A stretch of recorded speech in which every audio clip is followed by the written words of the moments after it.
Some say street photography in a small town is impossible, that it lacks the energy, the emotion, the stories of a big city. But the truth, it's not only possible, it can be an incredible experience if you know how to approach it. Recently, I left Cambridge to return to my hometown for a few days.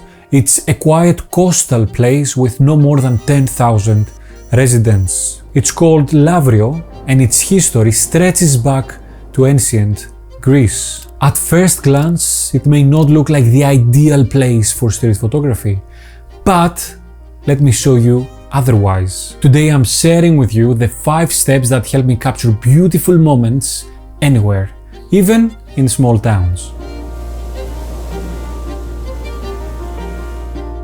Ironically, the first step I take when capturing a place isn't to rush and press the shutter button. It's actually the opposite.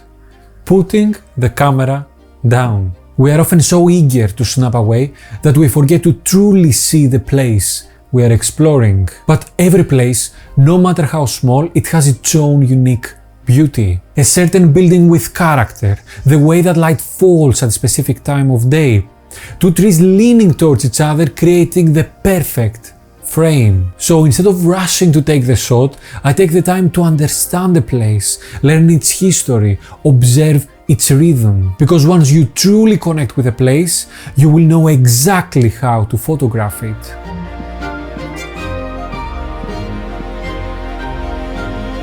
After I've taken some time to understand the place I'm photographing, I then think about my gear, because gear does matter, but not for the obvious reasons. It's not about the specs, those are secondary. What truly matters is how the camera feels in your hands and how much you are enjoying shooting with it. When it comes to this discussion, I often think of the masters, Ernst Haas, Fred Herzog, and many others, people that shot decades ago. They worked with cameras that were, by today's standards, very simple.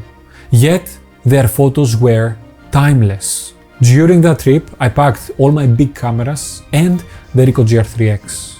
And more often than not, I found myself reaching for the Ricoh because it felt right in the moment. And for me, that's what matters the most. If you're enjoying this video so far, hit the like button and consider subscribing with a bell. And I just want to say that I appreciate every comment you leave and every interaction.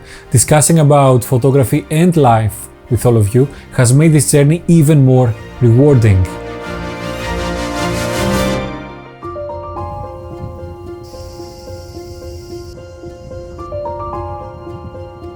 One of my favorite exercises, especially when I'm shooting in small places, is to seek out the overlooked, the details that most would pass by. During this trip, I focused on the humble houses, structures built with care, full of character and color, the kind of places that tell their own silent stories.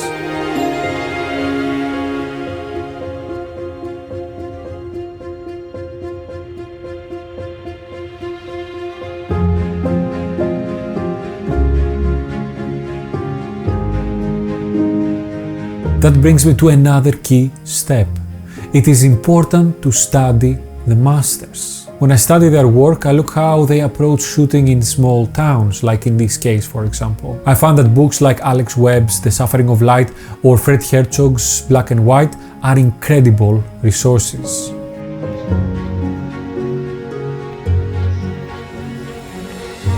Now, this next step can vary from place to place, but the basic idea remains the same.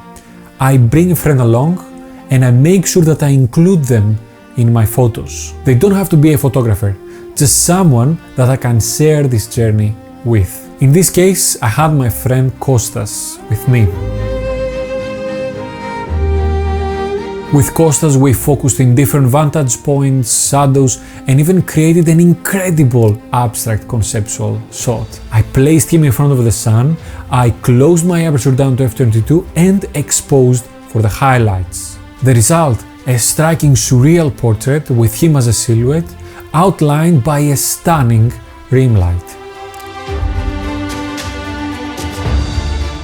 And that sunstar brings me full circle. The history of a place is not just something to read about.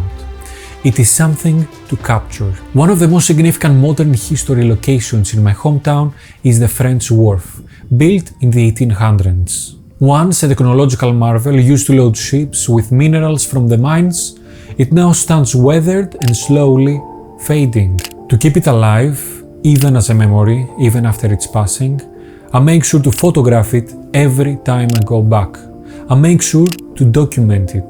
This time, for this shot, I used a tripod and a 10-second timer to quickly run under the bridge and pose for a photo. The setting sun added a beautiful sun star to the composition, making the moment even more timeless.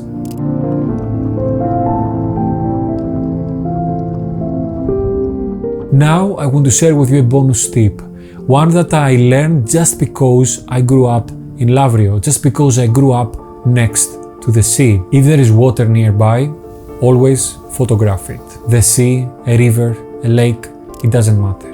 For me, water symbolizes freedom, and it's ever changing. No two shots of the same shoreline will ever look the same.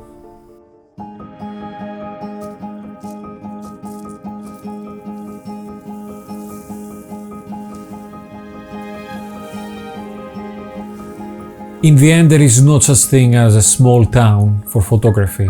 The only limit is our ability to see what's in front of us. So, the best advice I can give, go out and take the time to observe and understand. Then, take out your camera and shoot as much as you can. Explore, capture, repeat.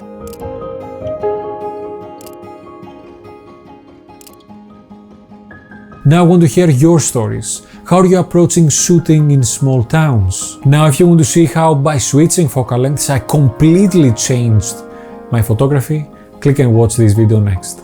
That was all for today guys, thank you very much for watching. Until next time, I will see you on the streets. Bye bye.